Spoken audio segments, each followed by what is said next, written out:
بھائی مجھے مت نکالو، صاحب جی مجھے مت نکالو، صاحب جی مجھے مت نکالو، لیکن اس نے ایک ہی نہیں سنی. اس نے بولا دفع ہو جاؤ، میری نظروں کے سامنے نہیں آنا.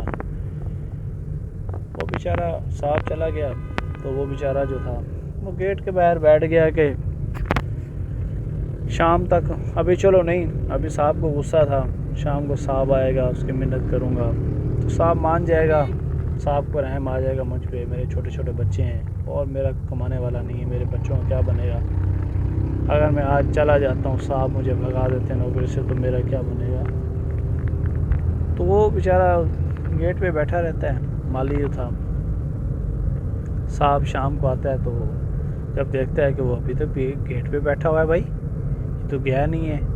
صاحب تو تھا دولت کے نشے میں مگن تھا. وہ اس کو یہ احساس ہی نہیں ہوا کہ یار ایک مالی ہے، اس کی کیا تنخواہ ہے، اس کی کیا ویلیو ہے. اگر وہ ہو گیا اس سے غلطی تو معاف کر دینا چاہیے، معاف تو اللہ بھی کر دیتا ہے.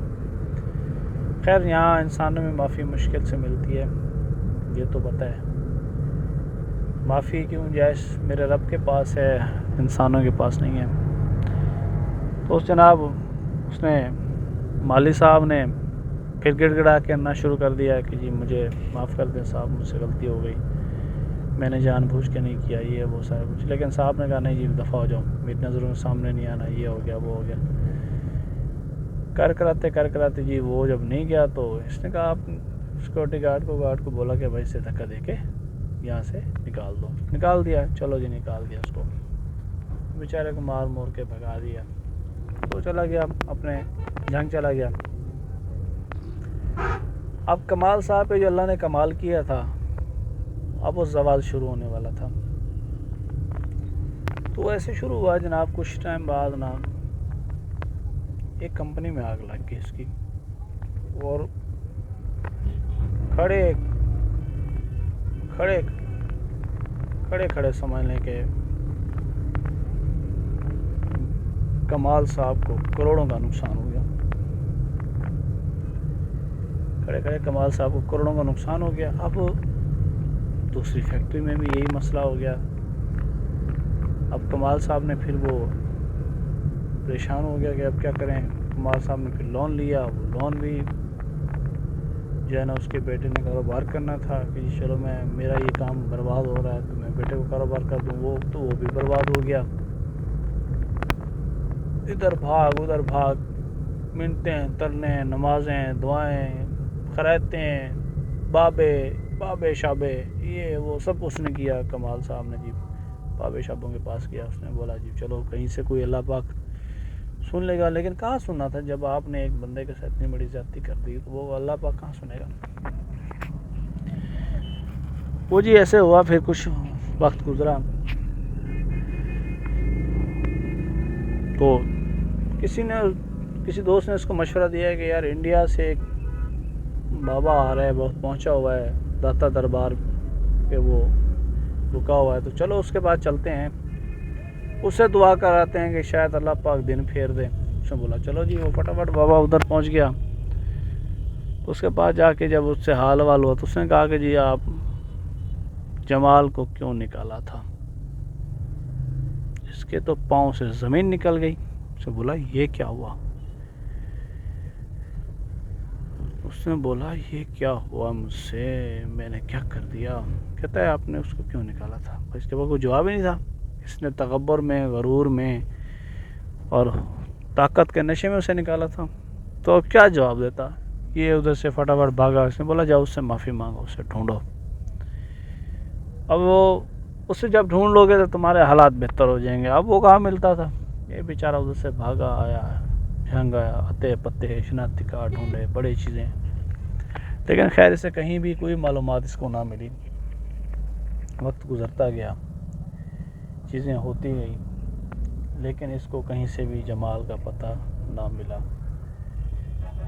پھر کافی عرصہ گزرا، اس نے بیمار ہو گیا اور بیماری کی اس حالت میں پہنچ گیا کہ یہ چلنے پھرنے سے قاصر ہو گیا. یہ بھاگ کے وہاں پاگلوں کی طرح جنگ میں چلا جاتا، اسے ڈھونڈتا اور اس کو وہاں پہ کوئی بھی نہ ملتا.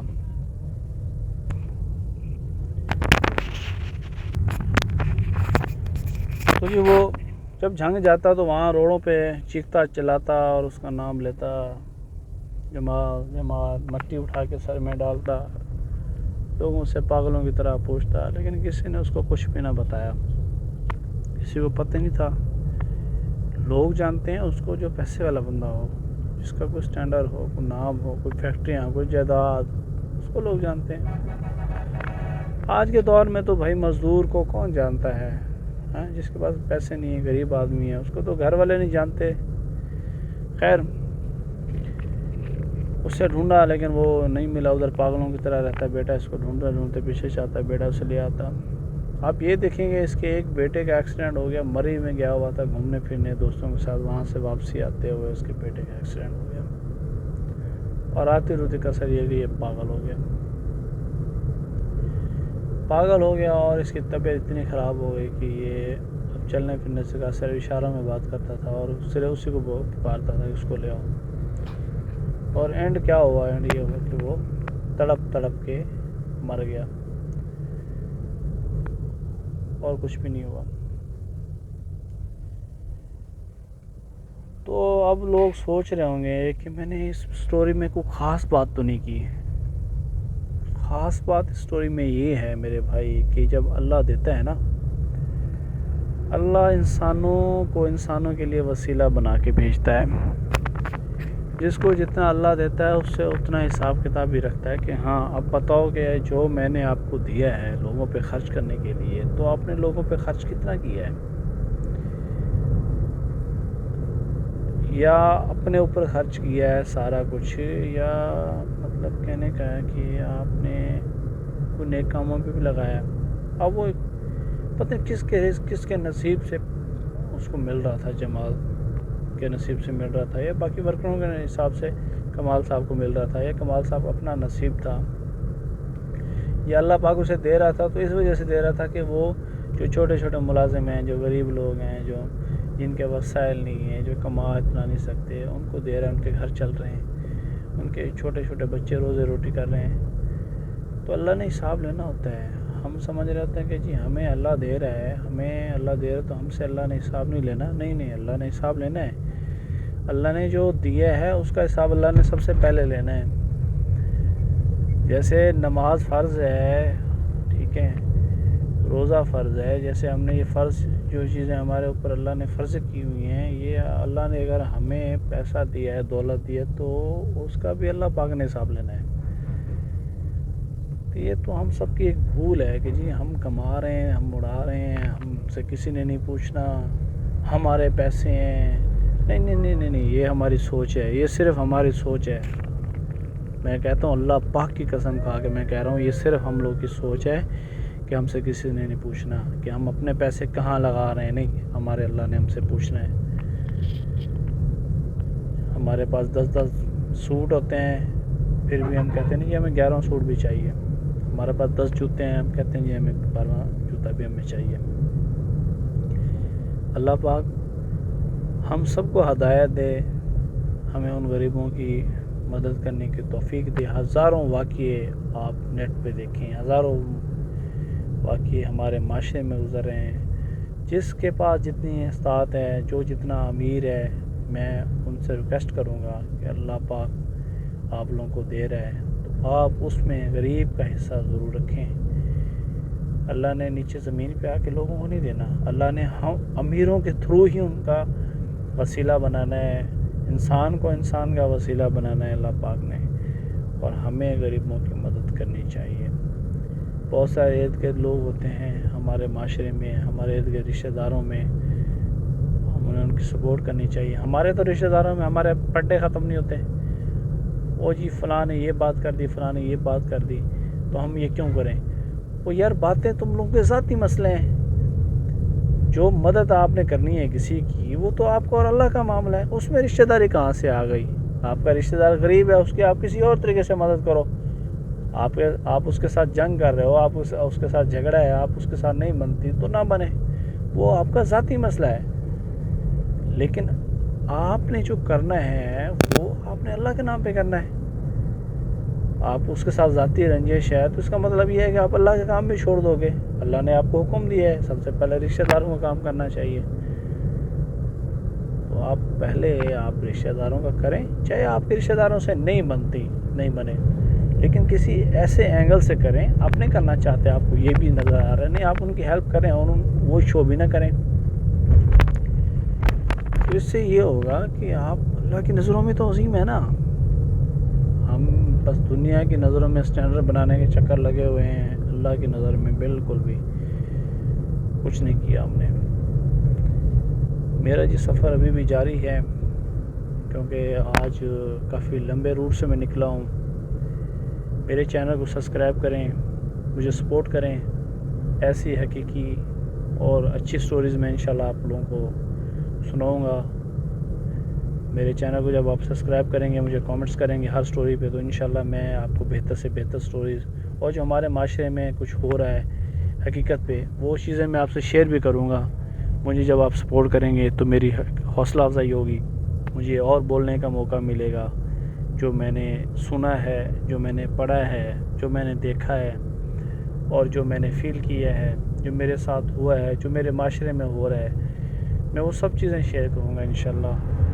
آپ لوگوں کا تعاون چاہیے، آپ لوگوں کی سپورٹ چاہیے، اس میں کوئی ملاوٹ نہیں ہوگی، کوئی دو نمبری نہیں ہوگی، جو چیزیں ہوں گی جینوئن میں اپلوڈ کروں گا اور آپ لوگوں کے ساتھ شیئر کروں گا۔ دعا میں یاد رکھیے گا، اللہ پاک آپ لوگوں کو خوش رکھے، آباد رکھے۔ میری ہر ویڈیو پہ آپ کامنٹس کریں، مجھے بتائیں کہ کس چیز کی سٹوریز آپ نے سننی ہے، کس چیز کا آپ نے ولاگز دیکھنے ہیں، میں اس پہ کام کروں گا اور انشاءاللہ آپ لوگوں کو بہتر سے بہتر سٹوریز دوں گا۔ ابھی جو ہے نا میں گھر کے قریب ہی ہوں تقریباً، تو انشاءاللہ پھر بات ہوگی آپ لوگوں سے۔ آج کا ولاگ یہیں پہ کمپلیٹ کرتے ہیں ایک سٹوری کے ساتھ، اور آپ لوگوں نے جو اس سٹوری سے سبق حاصل کیا ہے مجھے کامنٹس میں لازمی بتائیں اگر یہ آپ پورا ولاگ سنتے ہیں تو۔ جزاک اللہ جی، اللہ پاک آپ لوگوں کی حفاظت کرے، فی امان اللہ، خدا حافظ۔